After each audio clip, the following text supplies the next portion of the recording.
ಅಲ್ಲಿವರೆಗೆ ನೀವು ಉದ್ಧಾರ ಆಗಲ್ಲ ಅಂತಕ್ಕಂಥದ್ದು ಬಸವಣ್ಣವರು ಹೇಳಿದ್ದಾರೆ.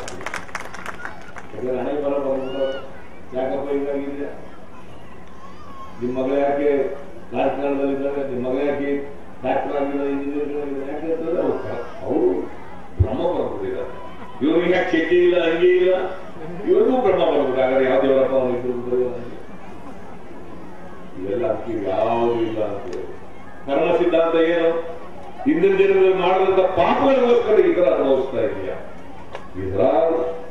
ಇವು ಬೇಸ್ಲೆಸ್ ಫಾಲ್ಸ್ ಅಂತ ಹೇಳಿ ಬಸವಣ್ಣವ್ರು ಹೇಳಿದ್ರು.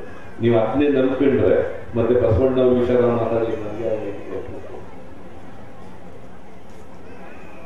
ಇದು ಇವತ್ತು ನಾವು ಮಾಡಬೇಕಾಗಿರ್ತಕ್ಕಂಥದ್ದು. ಅಂತ ತಪೋವನಕ್ಕೆ ಒಬ್ಬ ಪೂಜ್ಯರಿಗೆ ಜವಾಬ್ದಾರಿ ಕೊಟ್ಟು ಇವತ್ತು ಶಿವಯೋಗಿ ಮಂದಿರದ ಅವರು ಹತ್ರ ಸದಸ್ಯರಾಗಿದ್ದಾರೆ.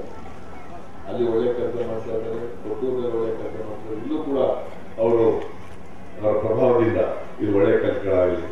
ಇಲ್ಲಿ ಇವರು ಹೇಳಿದ್ರು ನಮಗೆ ಗುಂಡಪ್ಪನವರು